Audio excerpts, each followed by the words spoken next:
Good morning. On behalf of the California Teachers Association Board of Directors and my fellow 310,000 fellow educators, we are pleased to be here this morning. My name is Carlos Rico, and I teach 4th grade at Ethel Phillips Elementary here in Sacramento. Hi, guys. AB 48 places a much-needed school education construction bond on the March 2020 ballot. Voters will have an opportunity to help our students at attending schools in most need, pre-K through higher ed. We're excited here, and we're excited to be here, and we're happy to thank Assemblymember O'Donnell and Governor Newsom for their continued support of public education. Thanks. Thank you very much. Appreciate it. Senator, get in here. Well, good morning. My name is Patrick O'Donnell. I represent the 70th Assembly District from Long Beach, and I just want to thank everyone for being here. Don't we have a good crew up here? Yeah, good smiles, yeah. Good job. I am proud to be the author of AB 48 and want to thank the governor again for his leadership on yet another educational issue. Thank you, Governor, for that. This is much needed. As a teacher, chair of the Assembly Education Committee, and a parent, I know firsthand the importance of school facilities. In fact, tomorrow I'll probably be back in the classroom subbing middle school, and I know very well the importance of school facilities. They set the tone for the school day, really, and they show our commitment to kids when they are kept up and invested in. Students are more motivated to learn when their schools are safe and modern. This bond will help construct and rehabilitate pre-K through university facilities in our state, showing our commitment from cradle to grave, something the governor has spoken about much. This bond will enable school districts to make necessary repairs, such as getting rid of lead in our students' drinking water, or cleaning up mold and asbestos. This bond will upgrade and modernize classrooms with technology and provide funds to construct career technical education or vocational education facilities across our state, which will ensure our high school graduates are prepared for college and careers. This benefits our economy as well. An investment in school facilities is an investment in a child. And an investment in a child is an investment in California's economic future. And I would also like to thank some of the organizations who are here today, some of the stakeholders. The California School Boards Association, thank you. The Association of California School Administrators is here, thank you. The California Building Industry Association, the Coalition for Adequate School Housing, the California Building and Construction Trades Council, who are going to build these facilities, and of course many others. Also, I want to note the participation of the community college stakeholders, the CSU stakeholders, and also at the UC level. This is very important. This is a very important moment, and this is, again, this is good for kids. This is good for the California economy. So I'm happy to be here today to witness the governor sign yet another bill that is going to move California kids' future and ultimately California forward. Thank you.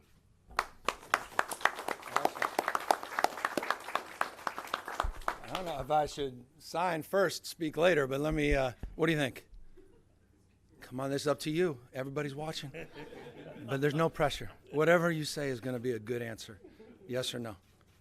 Yes. All right. So let's sign the bill first. You told me to, so come on. You got to come with me and sign this. Let's do it.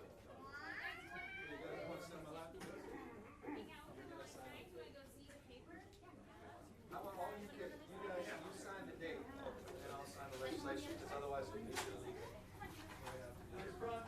Come on over here.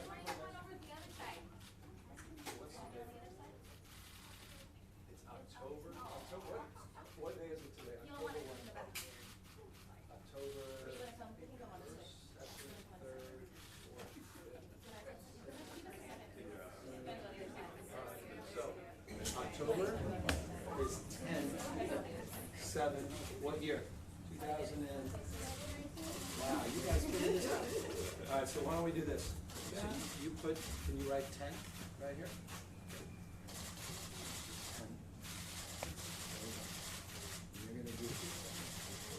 That was good. All right, then do slash 7.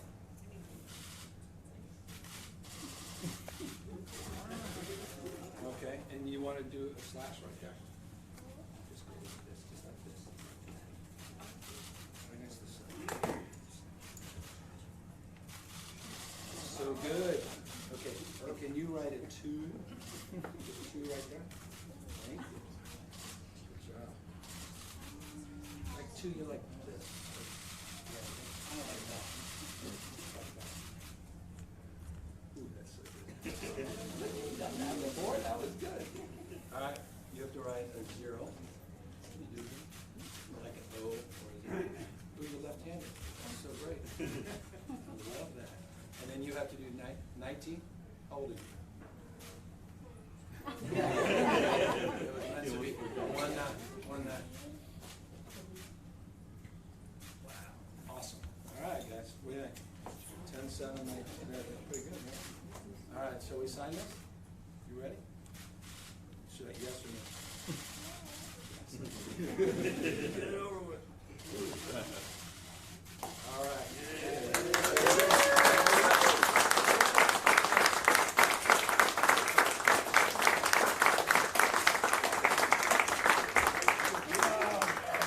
Is that the first bill you signed?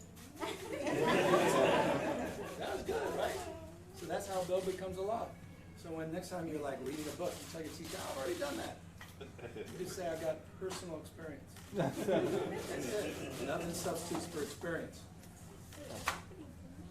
Yeah, no, it's done. Now we just have to say a few words. You want to say something to start? Okay, what to start with? You just say, welcome everybody.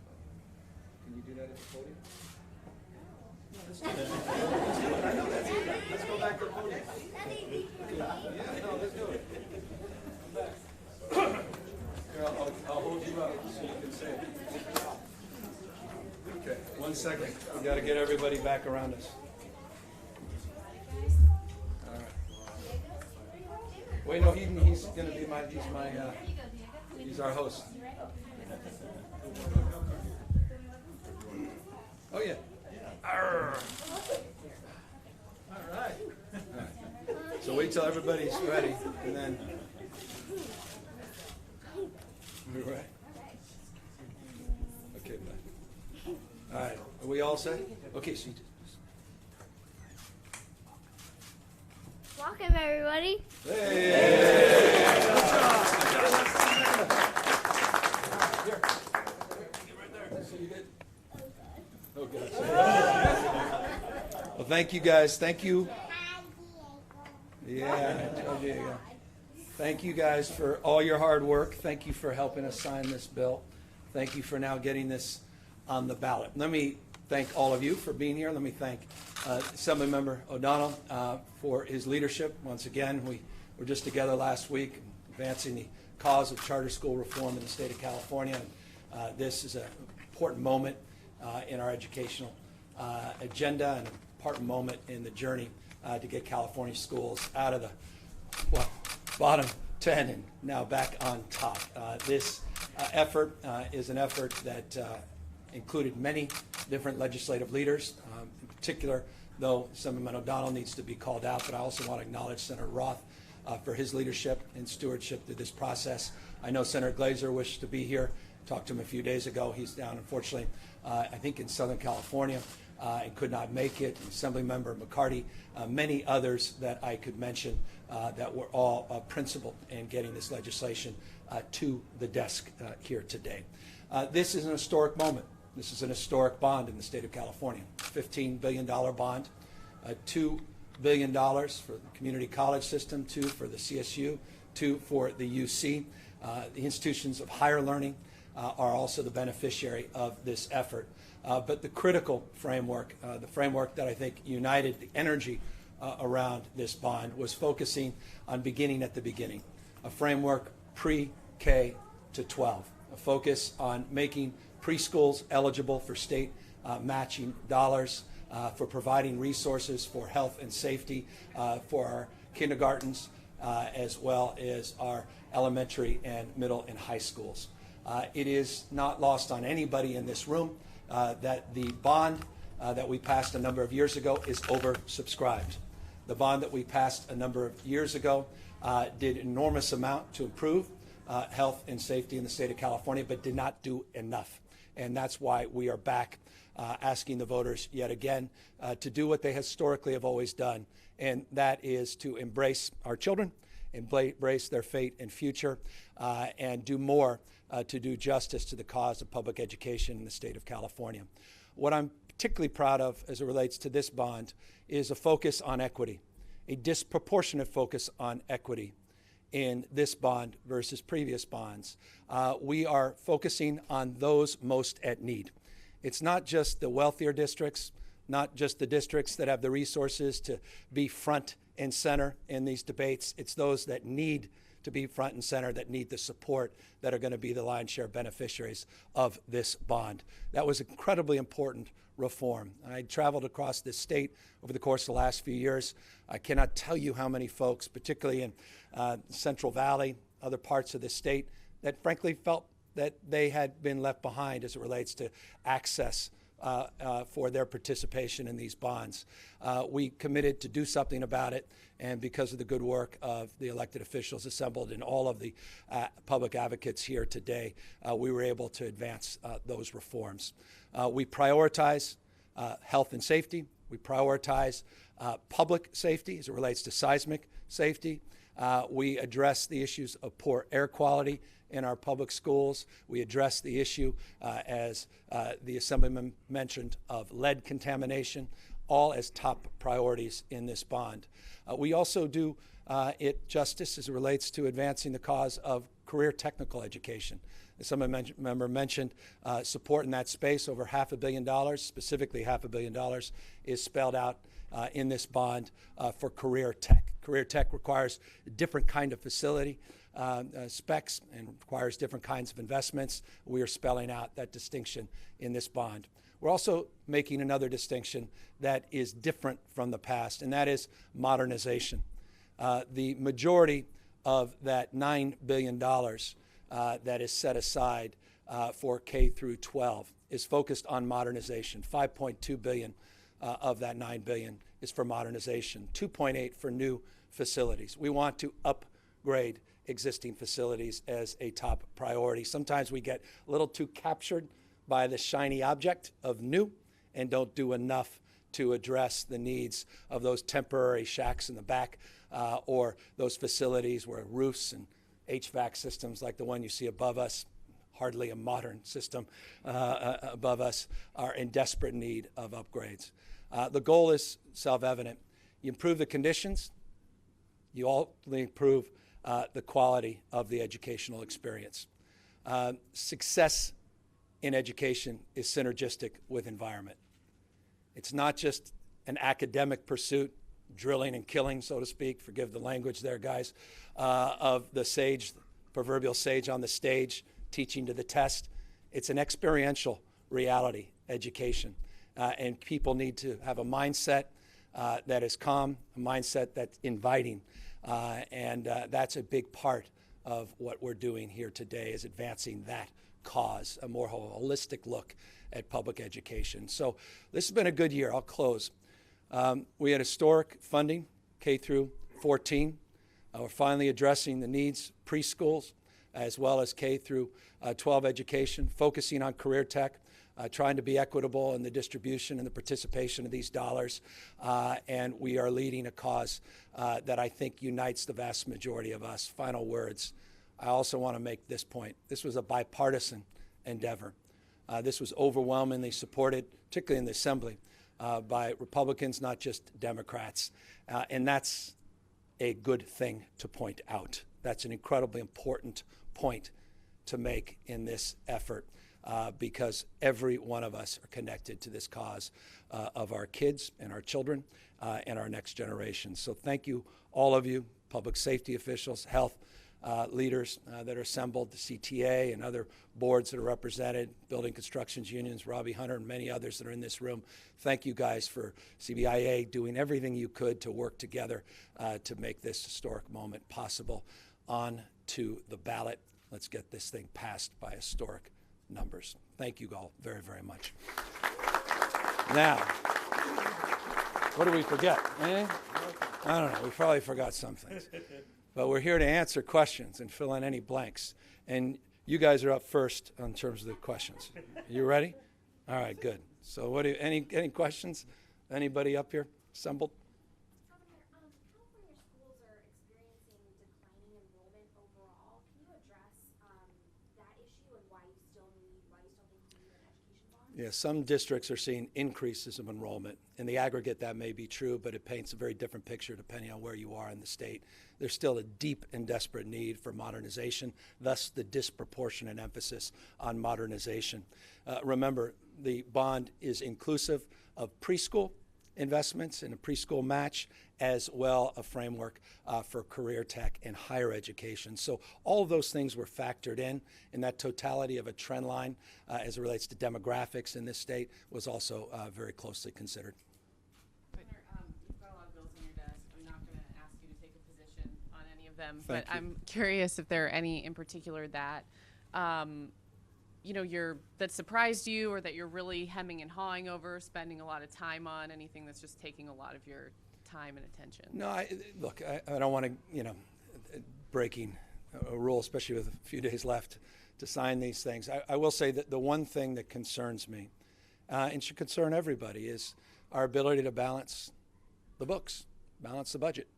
There are a lot of things I want to do, but there are certain fiscal constraints that preclude us from doing it. And so I think you will see a number of bills where, I wish we were in a position to support those bills, but the economic conditions do not necessarily support those bills. Those are the toughest ones for me.